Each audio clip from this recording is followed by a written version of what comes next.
What's going on, guys? Welcome to Everything Always. My name's Michael Roman, aka Allfire. Sony delivered on what we'd all been calling for over a year this past weekend in Spider-Man No Way Home, the return of Tobey Maguire and Andrew Garfield in their live action roles as the web slinger. But one of the unintended side effects of having all of them on the silver screen side by side is that the comparisons are no longer theoretical, and nostalgia happens to be a hell of a drug. In the wake of the film's release, rumors everywhere that Sony could be developing future projects for both Tobey and Andrew, want them back for future Marvel crossovers, and even the possibility of an Amazing Spider-Man 3, leading to today's report that it's actually trending on Twitter. We're going to separate fact from fiction here, issue the normal spoiler warning to take everything with a grain of salt as we tread into, well, grain of salt territory with the rumors that are out there and what could possibly happen with a Spider-Man 3, but yes, truly, fans are enthusiastically pushing for Andrew Garfield back as Spider-Man. We're breaking it all down, but first, if you could grab the subscribe button. We do daily Marvel content here at the channel, and that's all we do. Everything from official Easter egg breakdowns, trailers, recaps, and news stories like today,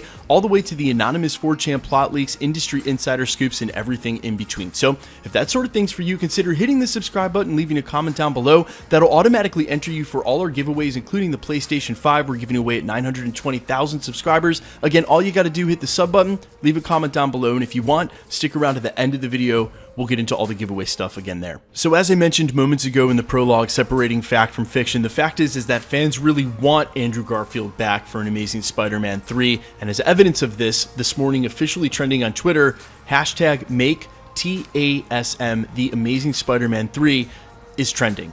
However, it's the reports from industry insiders that have happened over the last 48 hours that I feel like really fueled this in the first place. And while I always tell you guys to take everything that doesn't come directly from Marvel Studios with a grain of salt, some of these are trusted industry insiders like Daniel RPK that we re-report on often here at the channel. They're indicating that there are some plans to have Tobey and Andrew back in future Marvel crossovers, namely something like Secret Wars, where every hero we've ever seen on the screen, including Tony Stark, would all be up for grabs in that movie to come back because, well, it's Battleworld, it's a fractured multiverse, everything's in play. And if you haven't read those stories, don't worry, we're going to be breaking down Battleworld and Secret Wars in its entirety over the next couple of years as we lead into that inevitable crossover. What's also been rumored, both pre and post the release of Spider-Man No Way Home, is that Sony may be interested in developing solo villain films, not only for the ones they've already started in the more modern universe like Venom and Morbius, but also for Thomas Hayden Church's Sandman,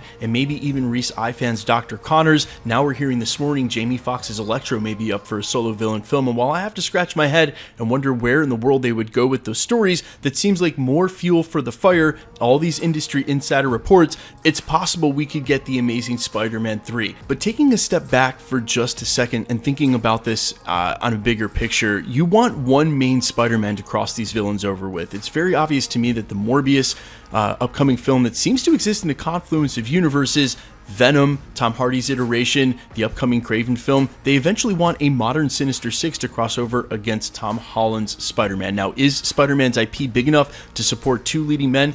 Possibly, and again, nostalgia is a hell of a drug. Fans calling for this to be made in the wake of the Snyder Cut getting released on HBO. I would say we live in a world where anything can happen, especially when a fan's voice is loud enough, but there are just so many opportunities for him to cross over in upcoming films, perhaps Secret Wars, Battleworld, even the future of the live-action Spider-Verse, pouring money into Tom Holland's iteration of the character, especially now that he's been disconnected from the MCU in the way that he has with that Forgotten spell. Again, all of those things still transpired and are real to him and his character, but as he fits into the rest of the Marvel Cinematic Universe, he's lost a relationship with a lot of people. What tied him there, it seemed like Sony was doing that on purpose as he's going to start to cross over to their modern Sinister Six.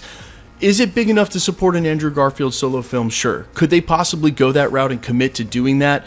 It's possible, but again, I think this just already leads to confusion. Look, I know it's really hard for people who watch videos like mine to think that anybody could get this wrong, but there are a lot of people in the world who went and saw Spider-Man No Way Home this weekend who think that it's all one big Marvel universe, don't know the difference between Fox and Sony, don't know which movies are which, or even all of the movies in the MCU. There's still multi-levels of casual fans, and so that sort of confusion and the comparison, the preferential treatment towards one Spider-Man, the story beats that would have to be the same in comparison happens in real time? What if both movies wanted to use the same narrative? It gets confusing. I'd like to see Andrew Garfield and even Tobey Maguire's Spider-Man in the future of the MCU. And again, I think Secret Wars puts everything back on the table, including Tony Stark. But anything short of that, it's very hard for me to believe that Sony would step up and commit to making a third The Amazing Spider-Man film. How much money, time, and effort that takes when they have a leading man in Tom Holland already that's been as successful as he has, and he hasn't already crossed over with Venom, Morbius, Kraven, or any of these other villains and characters we know that they're developing, like Spider-Woman and the rest of those films that are sort of in conjunction with Marvel Studios, that has Kevin Feige's at least overview in some way as they're trying to weave these stories together. So for me, it seems like such a long shot regardless of what the fans are calling for, but hey, never say never. We just saw all three Spider-Men back on the silver screen in Spider-Man No Way Home.